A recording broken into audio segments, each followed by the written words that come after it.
Jean-Philippe Viré. Bonjour.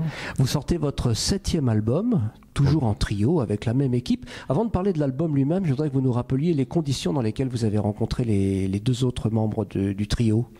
Alors Edouard, c'est une longue histoire parce qu'on s'est rencontrés dans les années 90. Ouais. Et j'ai retrouvé récemment une cassette de notre premier concert au Duc des Lombards en novembre 98. Wow. Donc ça me permet de fixer un peu les choses. Donc voilà, hein, ça fait 16 ans et bientôt 17. Alors, est-ce que vous saviez au moment où vous avez rencontré vos deux comparses que l'histoire allait durer aussi longtemps? Enfin, vous avez senti aussitôt qu'il y avait une connexion tous les trois? Comment ça s'est passé? Non, ça, on sent qu'il se passe quelque chose, qu'on a un bout de chemin à faire ensemble, ouais. Ça c'est évident. Après, combien de temps, nul ne peut prédire ce genre de choses, hein. C'est la vie, c'est ce qui se passe, mais c'est vrai que ça a fonctionné et cette accroche, ces passions communes, ce goût de ce que j'appelle l'inentendu, qu'on a tous les trois, fait qu'on a envie de continuer à chercher et à explorer ces terrains-là. Alors on l'a dit, 7e album, l'ineffable. Je vous avoue que j'ai regardé un peu dans le dictionnaire ce que ça voulait dire, l'ineffable. Et en fait, apparemment, c'est ce qu'on ne peut pas dire avec des mots, genre un bonheur ineffable, une joie ineffable. C'est ça, c'est les exemples qu'on donne. Voilà. Quelle est la résonance dans ce cadre-là, dans le cadre de cet album?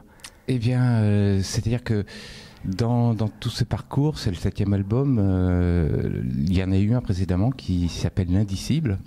Et j'ai eu envie de faire un pendant à cet indicible alors l'indicible pour faire vite, qui ne peut pas se dire avec les mots, mais les choses qui sont horribles, trop de douleur, trop de souffrance, dans l'autre sens, un petit peu ce qui s'est passé récemment. Ouais.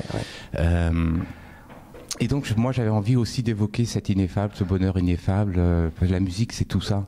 La musique c'est, comme le dit joliment Heinrich Heine, là où s'arrêtent les mots commence la musique.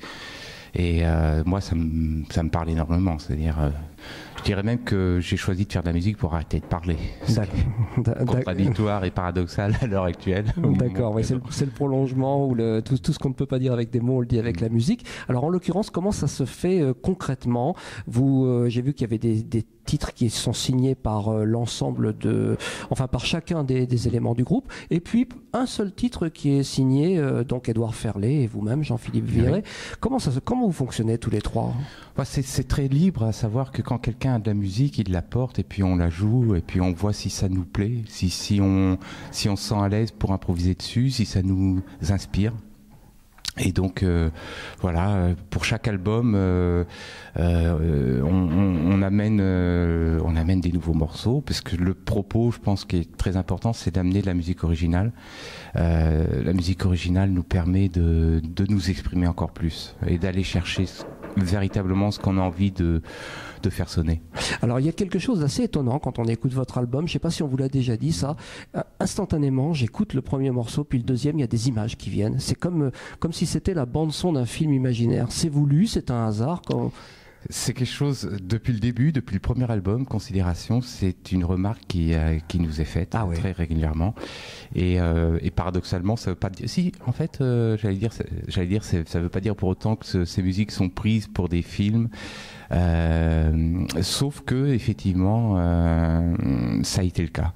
Alors oui, voilà. Alors le corollaire, c'est est-ce que vous avez une inspiration filmographique ou cinématographique quand vous écrivez votre musique?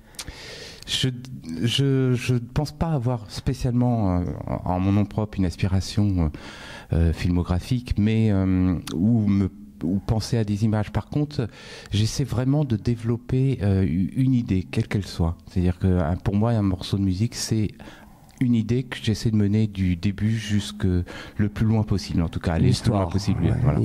Donc sur un motif, que ce soit un rythme, que ce soit un motif mélodique, que ce soit un mode de jeu.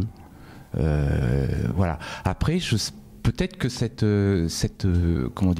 persévérance et aussi cette volonté quelque part que chaque morceau puisse en quelque sorte presque tenir la route aussi sans improvisation. Ouais. C'est-à-dire que le morceau soit aussi déjà en tant que tel une petite pièce. Ouais. Et cette petite pièce, après, nous donne envie de la développer en direct et avec au contact du public. À chaque fois, ça donne évidemment quelque chose d'extrêmement différent.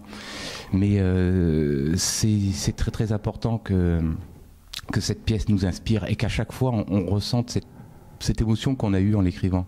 Voilà. En tout cas, ça fonctionne bien. Ouais. Je vous laisse le soin de rappeler le titre de l'album et le label sur lequel il est sorti. Peut-être encore un mot aussi sur vos deux comparses. Donc. Oui, exactement. Le titre de l'album, c'est L'Ineffable. C'est donc sur le label Mélis, distribué par Harmonia Mundi. On a parlé tout à l'heure d'Edouard Ferlet. On n'a pas parlé de Fabrice Moreau. Fabrice Moreau qui nous a rejoint en 2006 pour l'album Le Temps qu'il faut et avec qui on partage complètement ses valeurs musicales et humaines, parce que je pense qu'effectivement il ne faut pas oublier qu'un groupe qui dure comme ça de la sorte et une aventure artistique, on se doute aussi, c'est humain. C'est avant toute chose peut-être une aventure humaine. C'est une belle réussite, on vous souhaite de continuer encore longtemps. Merci beaucoup. Merci beaucoup Jean-Philippe Virey. Merci.